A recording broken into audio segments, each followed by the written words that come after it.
ધોરણ 10 ચેપ્ટર 20 ભારતની સામાજિક સમસ્યાઓ અને પડકારો. ભારત એક વિશાળ વસ્તી અને વિશ્વની સૌથી મોટી લોકશાહી ધરાવતો દેશ છે, જ્યાં વિવિધ ધર્મ, જાતિ, ભાષા, સંસ્કૃતિ ધરાવતા લોકો વસે છે. ભારતની સંસ્કૃતિ સમન્વયકારી અને સર્વધર્મ સમભાવની વિશેષતા ધરાવે છે. પરંપરાગત સમાજમાંથી આધુનિક સમાજ તરફ ગતિ કરતા ભારતીય સમાજમાં અનેક પરિવર્તનો આવેલા છે. આ પરિવર્તનોની સાથે સમાજમાં કેટલીક સમસ્યાઓનો ઉદ્ભવ થયો, જેમાં સામાજિક, આર્થિક, રાજકીય, સાંસ્કૃતિક વગેરે ક્ષેત્રોની સમસ્યાઓનો સમાવેશ કરી શકાય. આ પ્રકરણમાં આપણે બે સામાજિક સમસ્યાઓ, સાંપ્રદાયિકતા અને જ્ઞાતિવાદની ચર્ચા કરીશું. દેશને સ્વતંત્રતા અપાવવા વિવિધ ધર્મ, જાતિ, ભાષા ધરાવતા લોકોએ સહિયારો પુરુષાર્થ કર્યો અને તેમના પ્રયત્નોના પરિણામે આપણને આ મહામૂલી સ્વતંત્રતા મળી. સ્વાતંત્ર્ય આંદોલન દરમિયાન જોવા મળેલ સદ્ભાવ, એકતા, સહિષ્ણુતા વગેરેમાં સ્વતંત્રતા બાદ ઓટ આવી હોય તેવું જણાય છે. જાતિગત ઝઘડાઓ, સાંપ્રદાયિક ઘર્ષણ, પ્રાદેશિક હિંસા વગેરે જેવા દેશમાં શાંતિ અને વિકાસને અવરોધતા નકારાત્મક પરિબળો જોવા મળે છે, જે દેશ માટે સામાજિક સદ્ભાવ, બિનસાંપ્રદાયિકતા, લોકશાહી મૂલ્યો,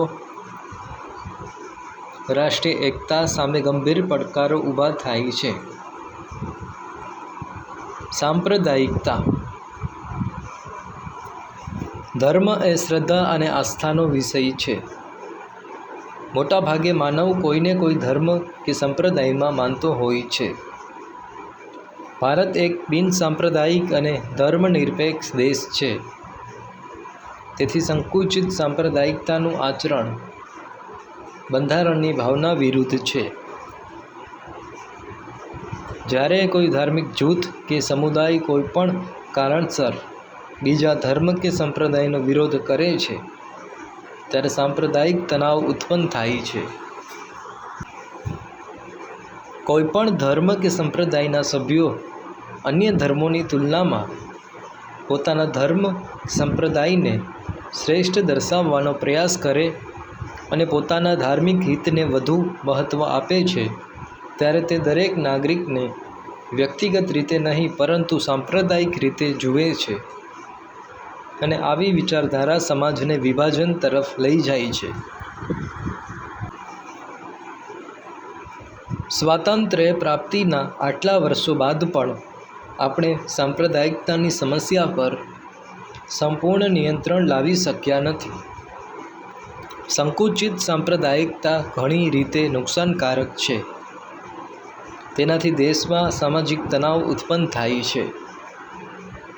વ્યક્તિ પોતાના જ બંધુઓને પોતાના વિરોધી માને છે, જેથી સમાજમાં મતભેદ અને ધૃણાનું વાતાવરણ ઊભું થાય છે. સાંપ્રદાયિક તણાવથી સાંપ્રદાયિક હિંસા કે ઝઘડાઓ થાય છે. આ બધી જ બાબતો લોકશાહી વિચારધારા, રાષ્ટ્રીય એકતા અને રાષ્ટ્રના વિકાસ માટે પણ ખતરારૂપ છે. સાંપ્રદાયિકતા સામે સંઘર્ષ. આપણે જાણીએ છીએ કે સાંપ્રદાયિકતા એ વ્યક્તિ, સમાજ અને રાષ્ટ્રના વિકાસને અવરોધતું પરિબળ છે. સાંપ્રદાયિકતાને દૂર કરવા કેટલાક ઉપાયો હાથ ધરવા જોઈએ. સૌપ્રથમ નાગરિક અને સરકારે સાંપ્રદાયિક તત્વો સામે સખ્તાઈપૂર્વક સામનો કરવો પડશે અને તેને દૂર કરવા પ્રયત્ન કરવો પડશે. સાંપ્રદાયિકતા દૂર કરવાનું અસરકારક કાર્ય શિક્ષણ કરી શકે છે.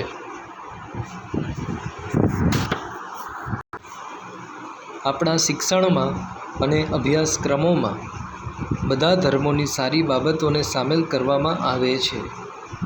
તેમજ શાળામાં યોજાતી સર્વધર્મ પ્રાર્થનાઓ, સામાજિક પર્વોની ઉજવણી વગેરે જેવી પ્રવૃત્તિથી બાળકોમાં તમામ ધર્મ પ્રત્યે આદરભાવ કેળવાય છે. સાંપ્રદાયિક વિચાર આધારિત રાજકીય પક્ષોને માન્યતા આપવી જોઈએ નહીં. ચૂંટણી માટે ખાસ આચારસંહિતા છે અને તેનો અમલ કરવો અને કરાવવો જોઈએ. રેડિયો, ટીવી, સિનેમા સામાન્ય નાગરિક સુધી પહોંચવાના શ્રેષ્ઠ દ્રશ્ય શ્રાવ્ય માધ્યમો છે. તેમણે સર્વધર્મ સમભાવ, સહિષ્ણુતાનો પ્રસાર કરવો જોઈએ. રાષ્ટ્રીય હિતો અને રાષ્ટ્રવાદને પ્રોત્સાહન મળે તેવા કાર્યક્રમો પ્રસારિત કરવા જોઈએ. ધાર્મિક વડાઓ અને રાજકીય નેતાઓએ સાથે મળી દેશના વિકાસ માટે સાંપ્રદાયિકતાને નાથવા પ્રયત્ન કરવો જોઈએ. સાંપ્રદાયિકતા દૂર થાય તે માટે યુવાનોએ આગળ આવવું જોઈએ. યુવાનોમાં સાંપ્રદાયિકતાના સ્થાને બિનસાંપ્રદાયિક અને વૈજ્ઞાનિક દૃષ્ટિકોણ વિકસે તેવા પ્રયત્નો સામાજિક અને શૈક્ષણિક ક્ષેત્રે થવા જોઈએ. આ માટે સરકારે જ નહીં પરંતુ સમાજે પણ વિશિષ્ટ પ્રયત્નો કરવા જોઈએ. ધર્મ, જ્ઞાતિ, પ્રાંત, ભાષાથી ઉપર રાષ્ટ્રહિત, રાષ્ટ્રગૌરવ છે તેવી સમજ લોકોને એક તાંતણે બાંધે છે અને તે રાષ્ટ્રવાદ અને રાષ્ટ્રીય એકતાને પોષે છે. જ્ઞાતિવાદ. ભારતની સામાજિક વ્યવસ્થામાં સામાજિક સ્તર રચનાના સ્વરૂપ તરીકે જ્ઞાતિઓનું અસ્તિત્વ સદીઓથી રહ્યું છે. આમ ભારતની સામાજિક સંરચના જ્ઞાતિ પર આધારિત છે એમ કહી શકાય. જ્ઞાતિ વ્યવસ્થા પ્રારંભિક પરિકલ્પના આજે છે તેના કરતાં પ્રાચીન સમયમાં ભિન્ન હતી.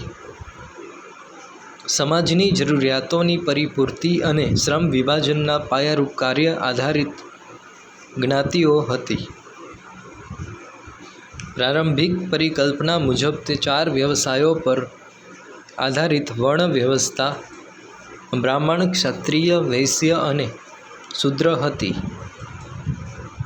જ્ઞાતિ આધારિત નિવાસ વ્યવસ્થા અને વ્યવસાયો હતા.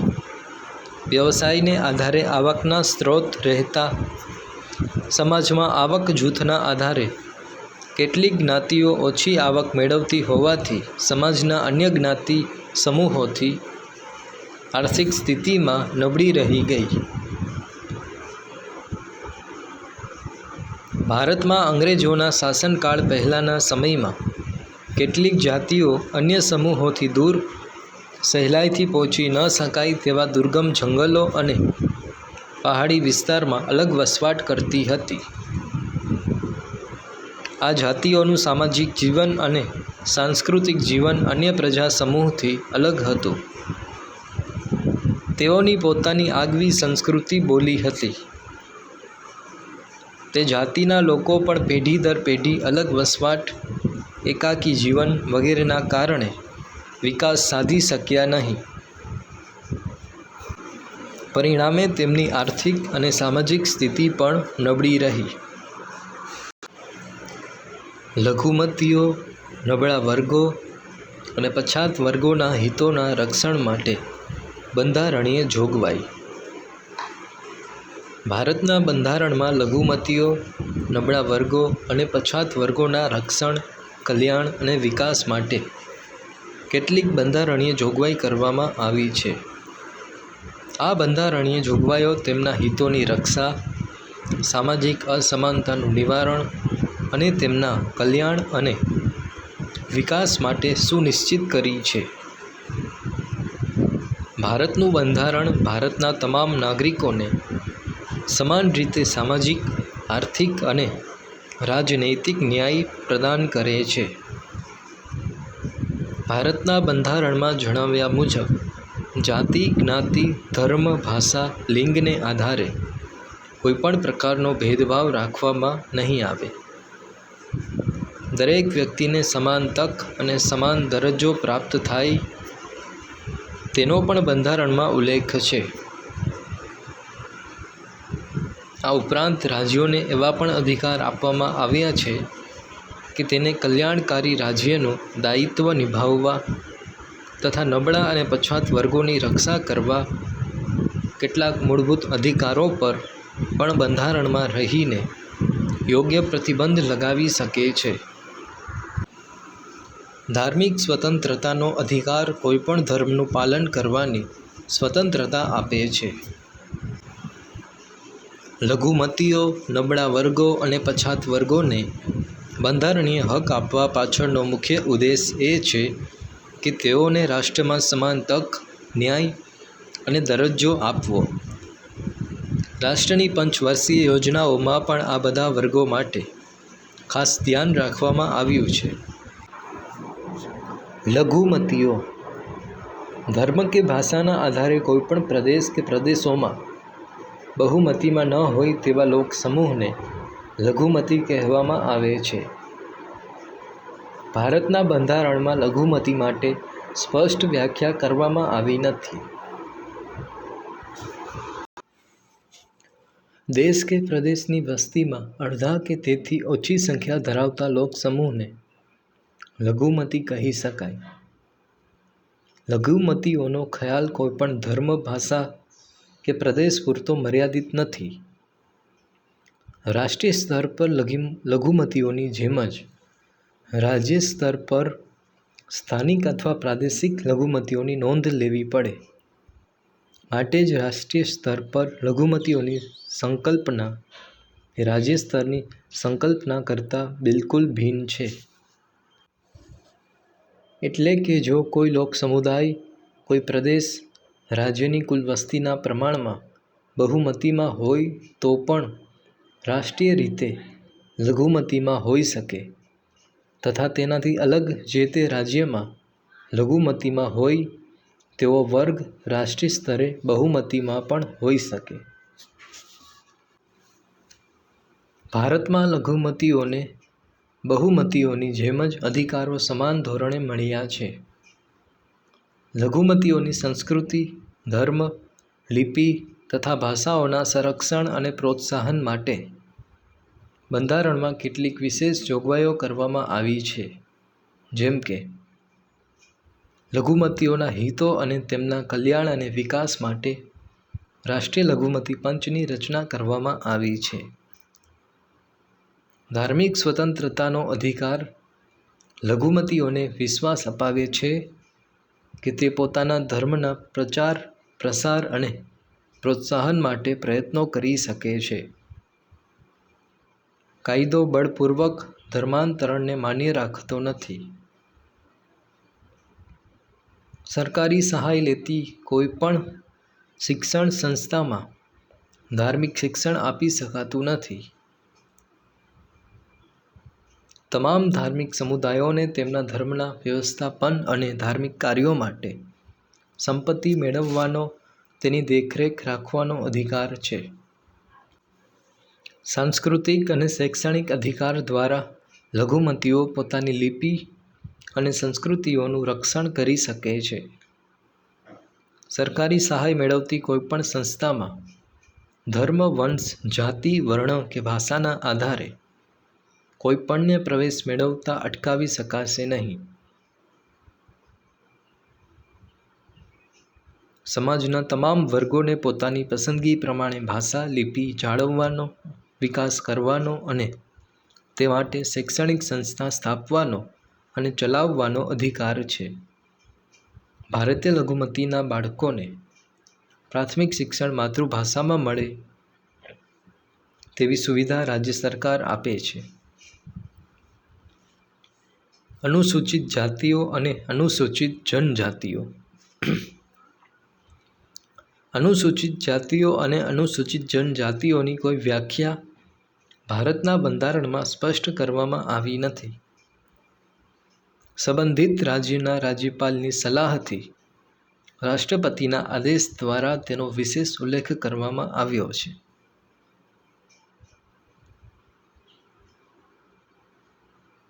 જ્ઞાતિવાદના કારણે કેટલીક જ્ઞાતિઓનું શોષણ અટકાવવા, તેમની સામેના અન્યાયને દૂર કરવા, સમાનતા અને માતૃભાવથી તેમનામાં રહેલી સંકુચિતતા દૂર કરવા અને તેમનો સામાજિક, આર્થિક અને શૈક્ષણિક વિકાસ થાય તે હેતુથી ભારતના બંધારણમાં કેટલીક વિશિષ્ટ જોગવાઈ કરવામાં આવેલી છે.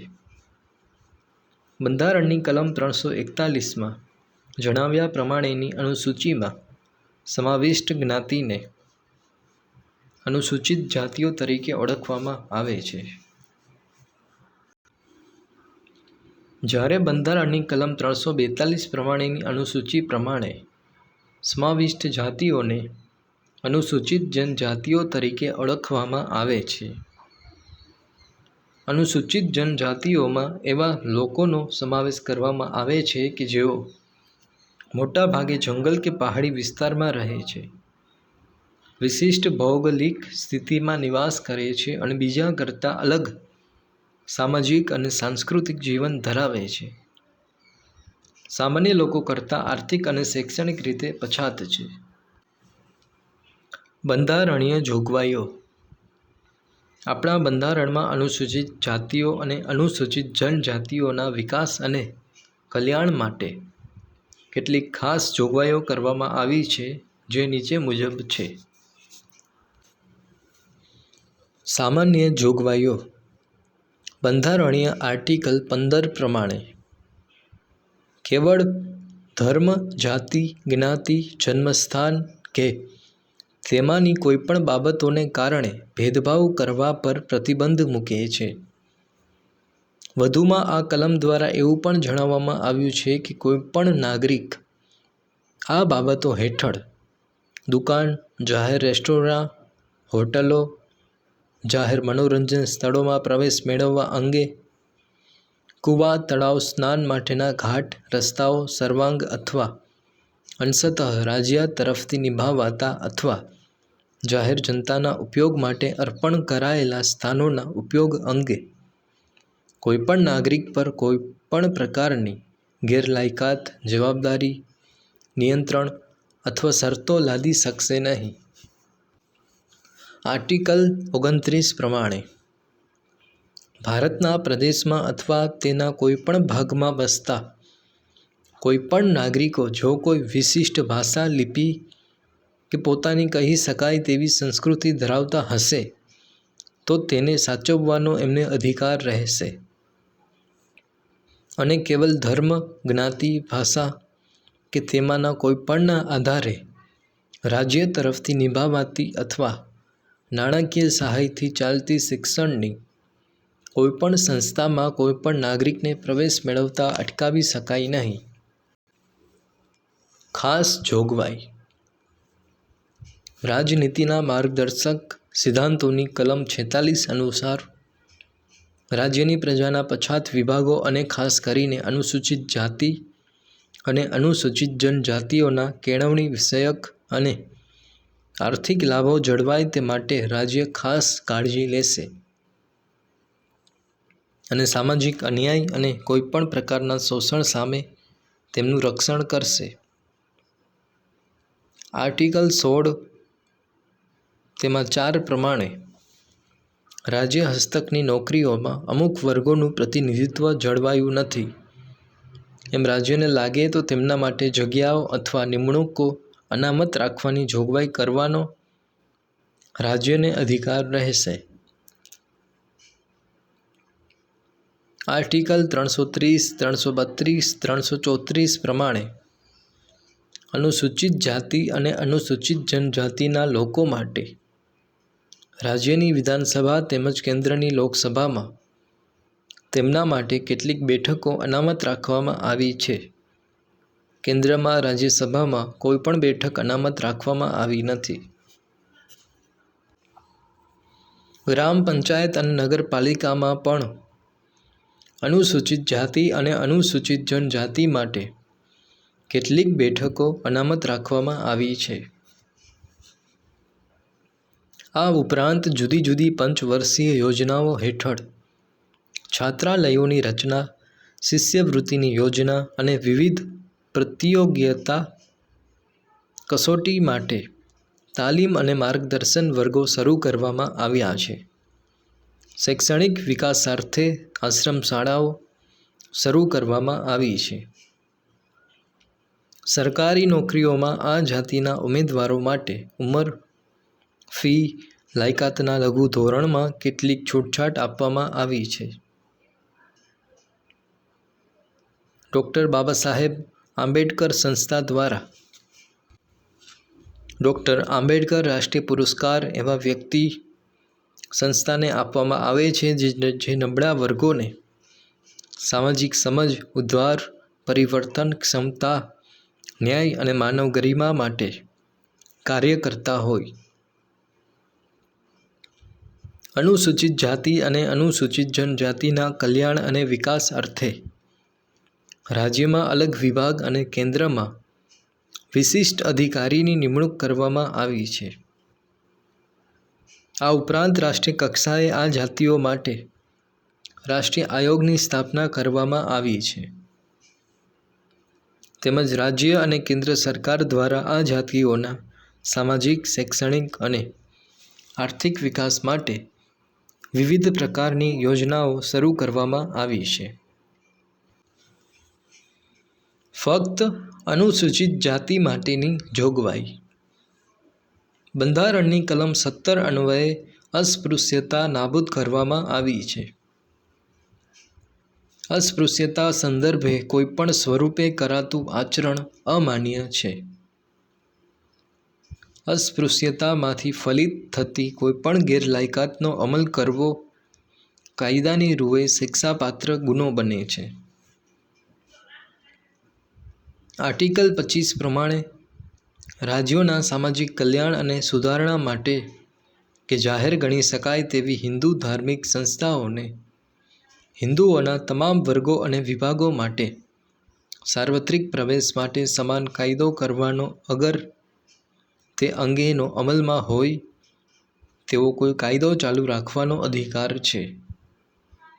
આમાં હિન્દુઓના ઉલ્લેખમાં શીખ, જૈન અથવા બૌદ્ધ ધર્મ પાળનારાઓ અને હિન્દુ ધાર્મિક સંસ્થાઓના ઉલ્લેખમાં શીખ, બૌદ્ધ અને જૈન ધાર્મિક સંસ્થાઓનો પણ ઉલ્લેખ કરી શકાય. ફક્ત અનુસૂચિત જનજાતિ માટેની જોગવાઈ. આર્ટિકલ 19 એમાં 5 રાજ્યોના રાજ્યપાલોને અનુસૂચિત જનજાતિઓના હિતમાં સર્વ નાગરિકોના ગમે તે પ્રદેશમાં આવ-જા કરવાના અથવા કોઈપણ વેપાર ધંધો કરવાના સામાન્ય હક્કો પર નિયંત્રણ મૂકવાની સત્તા આપે છે. તેનાથી અનુસૂચિત જનજાતિના વિસ્તારમાં જમીનની ફેરબદલી, નાણાં ધીરધાર તથા અન્ય પ્રકારે અનુસૂચિત જનજાતિઓના થતા શોષણને અટકાવવા અને તેનાથી તેનું રક્ષણ કરવા ખાસ કાયદાઓ કરવાનો અધિકાર છે. નિષ્કર્ષ. અનુસૂચિત જાતિ, અનુસૂચિત જનજાતિ અને પછાત વર્ગોના વિકાસ માટે સરકાર દ્વારા વિવિધ પ્રકારની યોજનાઓ અને કાર્યક્રમો કરવામાં આવી રહ્યા છે, જેના કારણે તે લોકોની સ્થિતિમાં સુધારો થઈ રહ્યો છે. જેમાંના ઘણા લોકોને સામાજિક, આર્થિક, રાજકીય ક્ષેત્રે આગળ વધવાની તક મળી છે. આતંકવાદ એક વૈશ્વિક સમસ્યા. 21મી સદીમાં આતંકવાદ માનવ સમાજ માટે એક સમસ્યા બનેલ છે. વિશ્વના કેટલાક દેશો દ્વારા ફેલાવવામાં આવતો આતંકવાદ આજે વૈશ્વિક સમસ્યા બની રહ્યો છે. આતંકવાદ માનવ અધિકારોનો નાશ, વિનાશ, ભય, અરાજકતા, હિંસા, અશાંતિ વગેરે ઉત્પન્ન કરે છે. આમ તો આતંકવાદનો કોઈ ધર્મ કે સંપ્રદાય સાથે સંબંધ હોતો નથી. આમ છતાં આતંકવાદીઓ આતંકવાદને ધર્મ સાથે જોડી દેવાનો કાયરતાપૂર્ણ અને ઘૃણાસ્પદ કાર્ય કરતા હોય છે. આતંકવાદ કોઈપણ રાષ્ટ્રના વિકાસ માટે અવરોધરૂપ પરિબળ છે. આતંકવાદ હિંસા સંબંધી એક વિચાર છે જે પ્રકૃતિના સિદ્ધાંત જીવો અને જીવવાદોનું ખુલ્લેઆમ ઉલ્લંઘન કરે છે. આતંકવાદ એ કેટલાક ગણ્યા ગાંઠિયા લોકો દ્વારા સંગઠિત, આયોજિત અને જાણી જોઈને કરવામાં આવતું અનૈતિક અને હિંસાત્મક કૃત્ય છે. આત્મઘાતી હુમલા કરવા, બોમ્બ ફેંકવા, હથિયારો સંતાડવા અને તેનો ઉપયોગ કરવો, અપહરણ કરવું, વિમાનો હાઇજેક કરવા, નાણાં પડાવવા, માદક દ્રવ્યોની હેરાફેરી કરવી વગેરે જેવી હિંસાત્મક પ્રવૃત્તિઓ આતંકવાદી કરતા હોય છે.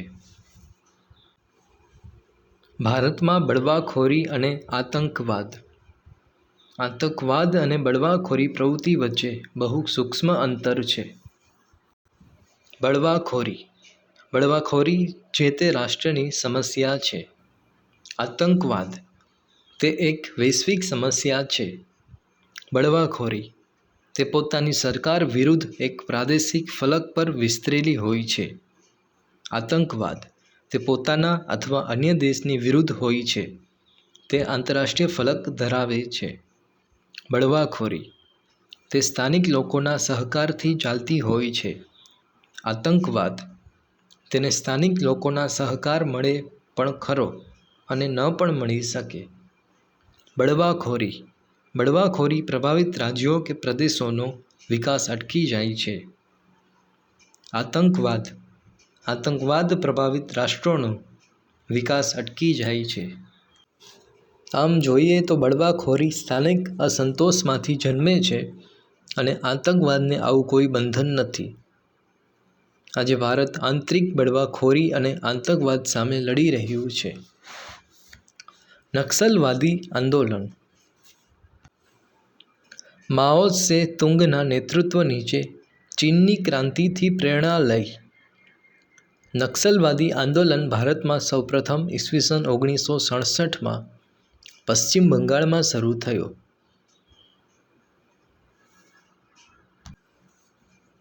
આ ઉગ્રવાદી વિચારધારા પશ્ચિમ બંગાળના નક્સલબારી વિસ્તારથી ઉદ્ભવી હોવાથી તેને નક્સલવાદ કહે છે. પશ્ચિમ બંગાળથી શરૂ થયેલા આ આંદોલન ઝારખંડ, બિહાર, આંધ્રપ્રદેશ, છત્તીસગઢ, કેરળ, ઓડિશા, ત્રિપુરા, મધ્યપ્રદેશમાં પહાડી અને જંગલ વિસ્તારમાં વ્યાપ પામ્યું. જેમાં પીપલ્સ વોર ગ્રુપ અને માઓવાદી સામ્યવાદી કેન્દ્ર આ બે સંગઠનો મુખ્ય હતા. ઉત્તર પૂર્વમાં બળવાખોરી. સ્વતંત્રતા પ્રાપ્તિથી લઈને આજ સુધી ઉત્તર પૂર્વમાં બળવાખોરી એક સ્થાયી સમસ્યા બની છે. અનેક જનજાતિઓ, વનાચ્છાદિત પહાડી વિસ્તાર, જુદા જુદા બળવાખોરી સંગઠનો વચ્ચે તાલમેલ અને કેટલાક વિસ્તારની આંતરરાષ્ટ્રીય સીમા તથા વિદેશી એજન્સીઓના હસ્તક્ષેપ વગેરે કારણોથી આ વિસ્તારમાં બળવાખોરીની સમસ્યા જટિલ બની છે. રાજ્ય બળવાખોરી સંગઠન. Nagaland. NSCN national socialist council of Nagaland. Manipur KNF Kuki national front. KNA Kuki national army. Tripura NLFT national liberation front of Tripura. ATTF all Tripura tigers force. TUJS Tripura Upajati Jupa Samiti. Assam ULFA united liberation front of Assam. UMF united minority front. NDFB national democratic front of Bodoland. BLTF Bodoland liberation tiger force. આ બળવાખોરી સંગઠનો વચ્ચે અલગ રાજ્યની માંગણી, પોતાના રાજકીય આર્થિક હિતો સ્થાપિત કરવા કે ગેરકાયદેસર વસવાટ વગેરે પ્રશ્નોથી સંઘર્ષ થાય છે. અને તેના કારણે આર્થિક, સામાજિક, વહીવટી અને રાજકીય વ્યવસ્થાને હાનિ પહોંચે છે. કાશ્મીરમાં આતંકવાદ. 15મી ઓગસ્ટ 1947ના રોજ ભારત સ્વતંત્ર થયું. ભારત અને પાકિસ્તાન બે અલગ રાષ્ટ્રો બન્યા. આઝાદી બાદ પાકિસ્તાને કાશ્મીરના કેટલાક ભાગ ઉપર પોતાનો કબજો જમાવી રાખ્યો હતો. જમ્મુ કાશ્મીર ભારતનું અભિન્ન અંગ હોવા છતાં પાકિસ્તાન અવારનવાર તે મેળવવા પ્રયત્ન કરે છે